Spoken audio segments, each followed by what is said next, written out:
এই তোমার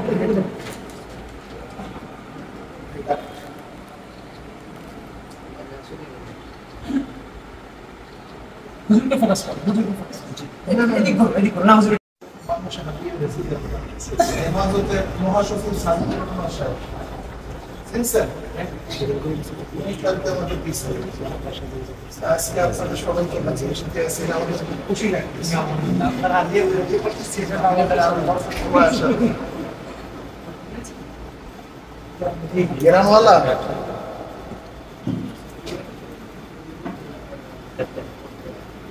আপনার সুগন্ধিময় আল্লাহ যেন আমাদের ইমানকেও এরকম সুগন্ধি করে দেয়, সেই দোয়া চাই। অনেক ভালো একটা দোয়া আছে।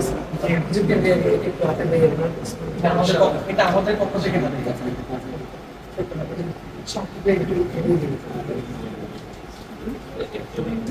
আমি বলেছি আমরা চিন্তা করছি, আমি এটার মধ্যে কথা ওসমান বিন হাদি, আপনি আমার সবাই চিনতে যে আপনার ডাক্তার সিরাজুল ইসলাম সিরাজি সাহেব তার যে মসজিদ আমার আব্বু রাজীবন ইমাম ছিলেন, অচিদি মাদ্রাসার আমরা ওই জন্য এই যে অভ্যুত্থানটা হয়েছে, এই অভ্যুত্থানের যে এখন এটা ধরে রাখার জন্য যে একটা কালচারাল গ্রুপ হিসেবে আমরা আসলে ইনকিলাব অনুষ্ঠিত করছি। ইতিমধ্যে 3-4টা প্রোগ্রাম আমরা খুব সাকসেসফুলি করছি, যেমন শাহবাগে শুরু আছে গণশৃঙ্খলার গান, আমরা শাহবাগে প্রচুর মানুষের গণশৃঙ্খলা দিতেছিলাম। এই যে বাদিনী আমরা একটা বড় সাংস্কৃতিক বাদ বানাইছিলাম এবং দিন শেষে আমরা সবাই মিলে বাদটা ভেঙে দিয়েছি। সময় টিভি গণমাধ্যমে নিউজ করছি, সবাই টিভি নিউজ করছি। এখন আমরা আসলে চাচ্ছি যে এই যে অভ্যুত্থানটা হয়ে গেছে, এটা আসলে সামনে ধরে রাখার মতো এখন স্পিরিট কম, কেউ ক্ষমতার কাছাকাছি যাচ্ছে, সবাই কারো ক্ষমতার কাছাকাছি যায়। আমরা চাচ্ছি একটা অভিনয় বিচার গ্রুপ হিসেবে থাকে, আমরা ক্ষমতার কাছাকাছি যাবো না, কিন্তু অভ্যুত্থানের স্পিরিট ধরে রাখার জন্য, মানুষ ঐক্যবদ্ধ রাখার জন্য সবসময় কিছু কালচারাল কাজ জায়গা, বিশেষ করে বিশ্ববিদ্যালয়ের কাছ থেকে শুরু করে একদম স্কুল পর্যন্ত, যাতে আমাদের একটা যেমন আপনার কোনো রাজনৈতিক দলও বলতেছে না যে এই সরকারের 3% হয়েছে, কিন্তু এখন পর্যন্ত তারা একটা অফিসিয়ালি এই আন্দোলনের কর্মকর্তার কতজন খুন হইল, শহীদ হইল, তারা একটা তারা এখন পর্যন্ত তদন্ত কমিটি ঘোষণা করতেছে না। সকল থানা থেকে ডকুমেন্টেশনগুলো গায়েব হয়ে যাচ্ছে। তো এগুলো তো ক্রাইসিস। তো আমরা আসলে এই ভয়েসগুলোই তুলতে চাই যে অন্তত কীভাবে কী করা যায়। এখন এর মধ্যে যেটা পেন্ডিং সেই প্রবলেমটা মাথায় আনলাম যে আসলে এইটা যতটা বড় প্রাকৃতিক দুর্যোগ তার চেয়ে বড় রাজনৈতিক দুর্যোগ। অনেকে এটা বলার চেষ্টা করে যে ভারত নিজেও তো ভিক্টিম, অথবা তারা বাদ ছেড়ে দিচ্ছে অথবা ছাড়ে নেয়। আসলে প্রশ্নটা বাদ ছাড়ান না, প্রশ্ন হলো আন্তঃসীমান্ত চূড়ান্তটা আমাদের নদী, আন্তর্জাতিক কোনো আইনে পৃথিবীতে আন্তঃসীমান্ত নদীতে কোনো একক দেশ বাদ তৈরি করতে পারে না। সেই হিসেবে আমাদের 54টা আন্তঃসীমান্ত নদী এবং 30টার বেশি নদীতে ভারত কমপক্ষে 60 থেকে 70টা বাদ নির্মাণ করছে। আমরা শুধু বাংলাদেশের প্রান্তের বাঁধগুলোর কথা জানি, বাট এই যে মুকুট বাঁধের পিছনে আরো অন্তত 5 থেকে 6টা বাঁধ আছে। আন্তঃসীমান্ত নদীতে আসলে বাঁধগুলোই অযৌক্তিক। আমরা অন্তত এই দাবিটা করতে চাই বহির্বিশ্ব অন্তত জানো যে এই আন্তঃসীমান্ত নদীকে ভারত অবৈধভাবে বাদ দিয়েছে এবং একতরফাভাবে এই উচ্ছেদ হবে কি ওগুলো তার চেয়ে বড় কথা হলো এইটা জানি না কার জন্য যে এই বাঁধগুলো সব অবৈধ। আর ভারত যদি এই কথা বলে তাহলে চীনের সাথেও তো ভারতের হয়ে দিয়েছে, আশেপাশে দেশ আছে সেখানে তারা ঘাটির দেশ, কারণ চীনও তো বাদ তৈরি করতে পারে একই হিসেবে।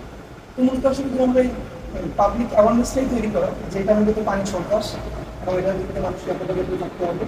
এই জন্য যে এখন শুক্রবার আমরা একটা লং মার্চ ঘোষণা করছি। আমরা ঢাকা শাহবাগ থেকে সকাল 9টায় রওনা করবো ইনশাল্লাহ, একদম কুমিল্লার বিবি বাজার পর্যন্ত, তারপর শেষ পর্যন্ত এই পর্যন্ত আমাদের যাওয়া হচ্ছে।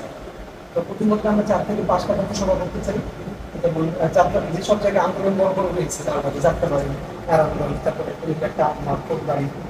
তো আসছিলাম 2009 এবং সেখানে আমরা হাজার হাজার গাড়ি নিয়ে গেছিলাম এবং আলহামদুলিল্লাহ পাঁচ বদ্ধ হয়ে গেছে সেদিন। আমরা আলহামদুলিল্লাহ ভারতের আগ্রাসনের বিরুদ্ধে যে যখন চারা যে সময় আন্দোলনের ডাক দেবে আমাদের নৈতিক সমর্থন থাকবে এবং ছাত্র অনুযায়ী শারীরিক সমর্থন থাকবে। কারণ আমরা বিশ্বাস করি আমাদের দেশটাকে ভারত একেবারে চুষে বিলে খাবার জন্য সব ধরনের তারা প্রস্তুতি গ্রহণ করছে এবং আওয়ামী লীগ সরকারকে সামনে দিয়ে তারা সাকসেসের পথে বা সাকসেস হয়েও গেছিল। আল্লাহ পাকের শুকর পারে না। এটা আমাদের জন্য আল্লাহ পাকের রহমত। আর এই যে আন্দোলন, এই আন্দোলনের সাকসেস এটা আমাদের ক্রেডিট, এটা আল্লাহ বিশ্বাস। হ্যাঁ, অবশ্যই অবশ্যই এটা এখন কার দেবে? এটা কার ক্রেডিট না, এটা আমাদের ইমান যদি আবার হারা না হয়। কারণ এই আন্দোলনের সূচনা এবং শেষ এক ছিল। সূচনা ছিল বৈষম্য বিরোধী আন্দোলন, ওটা আন্দোলন, ওটা কোনো বৈষম্য থাকবে না। সেইটাকে শেখ হাসিনা প্রথমে আন্দোলনের রূপ এবং জনগণ ঝাঁপিয়ে পড়া, মানুষের মনের মধ্যে ওর বিরুদ্ধে ঘৃণা বিদ্বেষ, এটা আল্লাহ এটা বুঝতে হবে। যাই হোক, এই ব্যাপারে আমাদের সভাপতি এটা ভিডিও না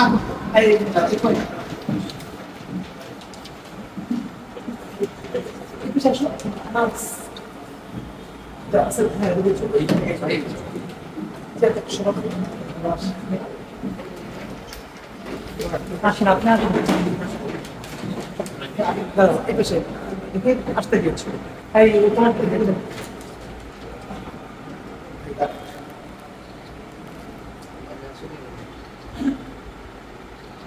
হুজুরকে ফোকাস করো, হুজুরকে ফোকাস করো।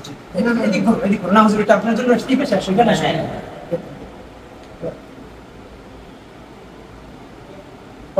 শুক্রিয়া হুজুর। আপনি কি কিছু পোস্টার রেখে যাবো?